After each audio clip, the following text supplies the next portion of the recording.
Shut up and sit down.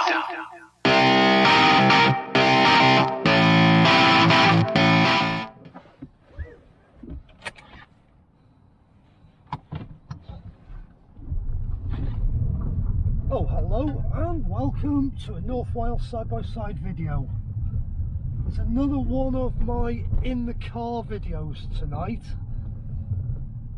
I want to talk about three things, and they're not just happening in Wales. These three things are things that are going to happen all over the country very, very soon. But Mark Drakeford speeded two of the points up very, very quickly. First, I'm going to touch on electric cars, EVs, battery powered cars. That really winds EV owners up when you call them battery powered. I was in Llandudno the other day and I'd gone to Halfords just to pick up a socket that I hadn't got, or I had got one but I couldn't find it, and Halfords have got them in stock. I'm going to go and buy it. But when I came out, a gentleman in the Nissan Leaf had just parked next to my GR Yaris, and he passed a comment and he asked what it was like. Was it any good? Was it any good on fuel? What was it like to drive? What was the owning experience like? And I told him it was the best car I've ever owned, and I've owned a lot of nice cars, but I still consider this as being one of the best cars I've ever owned. It's got the right combination of comfort, ride, handling, performance, fuel economy. It's just all there. And whilst we were talking, I said, well, how do you rate your Nissan Leaf? Because it was probably 18 months old, tops 2 years old. And he came out with a statement. We came out with two statements actually, and the first one was, it's the best car I've ever owned. And in his next sentence he says, but it's got one problem. And I'm expecting him to tell me that there's a fault in the car. No, totally different. I said, what do you mean it's got a problem? He says, I live in Holyhead and we come once a week to Llandudno to go and do a big shop, and my wife wants to walk around all the shops, he says. So I've got enough range to get from Holyhead to Llandudno, do what we need to do and get home, and I've got about 20 miles left on the battery. Well, fair enough, it's a 120-mile round trip. And then he goes on to tell me that his daughter lived in Llanrwst and he hadn't seen her for probably 12 months, or when I say hadn't seen her, he hadn't been to her house in over 12 months. And I said, why? He said, well, if I come to Llandudno shopping with the wife and then go to Llanrwst to see my daughter, I haven't got enough battery left to get home. And he says, you know what the charging infrastructure's like in North Wales? He says it's rubbish. There's no chargers between my daughter's and where I live, and the ones I go to sometimes, he says, 9 times out of 10 are broken. So he says, I just can't afford to go to the daughter's. She has to come to ours. And I mean, well, really, I said to him, that car isn't fit for purpose. If you can't use a car for what you want to use it for, what's the point of owning? What you say to me is the best car you've ever owned, but it's got a problem. Your problem is range. You haven't got the range in the car to do what you want to do on a daily basis. It doesn't make any sense. It's just a pointless car. You spend £40,000 on a car, and now you've limited yourself to what you can do in the car because of the charging infrastructure in North Wales. I said you'd have been better buying a hybrid. But no, he's bought the best car in the world. He likes his electric car, but he's in denial that he's bought the wrong car. So I left it.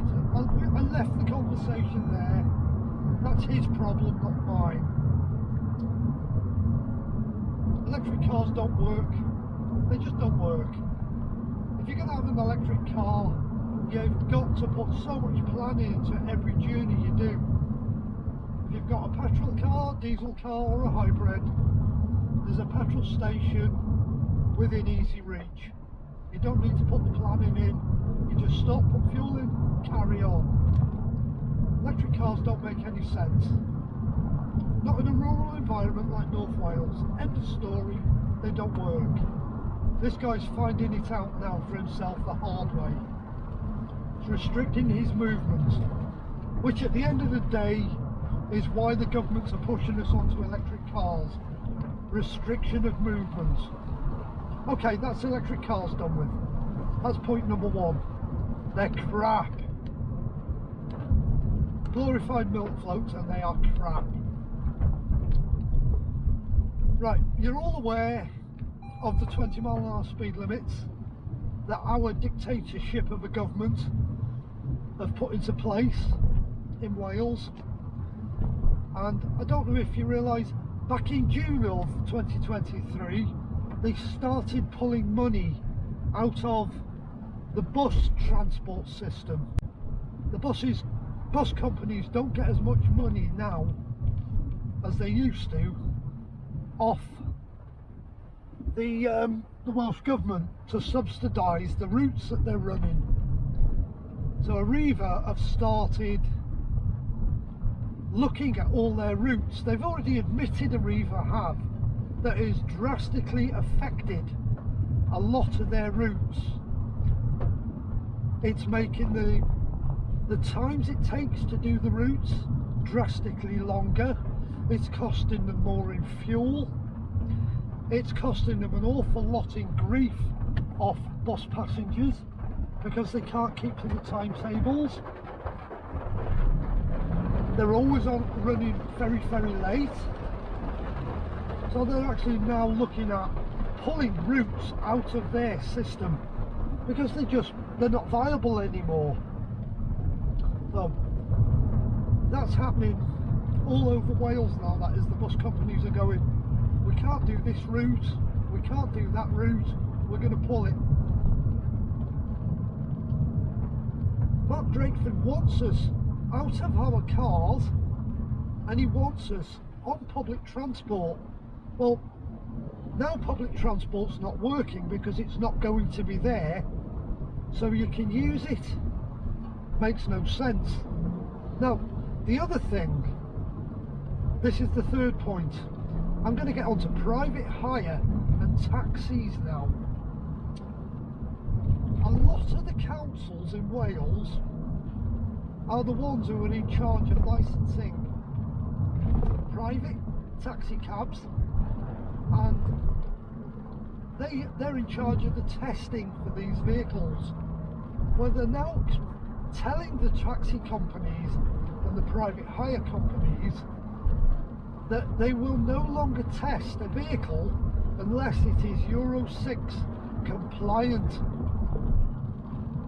A lot of the taxis, unless they're very, very new and modern taxis, are not Euro 6 compliant.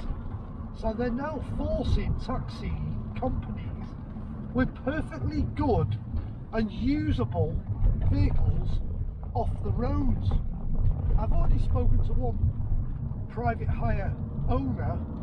He runs a minibus and that one's Euro 4, and he's already told me once his license that he's got now runs out, he can't afford to replace the minibus he's got. So he's going to actually stop doing what he's doing. He's going to just shut the business down. this is going to happen to a lot of taxi companies. They won't be able to afford to replace the fleet with all new taxis that are Euro 6 compliant. So we're going to start losing not only bus services, we're going to start losing taxi companies, because it's not viable for them to carry on. And taxis are some of the best maintained and kept vehicles on the road, but these vehicles are also unsellable because of the astronomical mileage they put on their vehicles. A lot of people wouldn't buy an ex-taxi because they know the abuse these vehicles get. Admittedly, they're very well maintained and they tend to be owner-driver vehicles, but they still put astonishing mileage on them. I wouldn't buy a taxi. The Welsh Government are shooting themselves in the foot, and they're taking vehicles off the road one after the other, and they are restricting our movements because of what they're doing. It's going to get to a point very soon where you won't be able to go anywhere unless you're very, very rich and you can afford a car and you can afford to travel about in your own personalised transport, but you're also going to get penalised for travelling around in your own car. That's it, you just pull out and no indicators. They're great at doing that. So now, that's it really. Them 3 points were all I wanted to point out.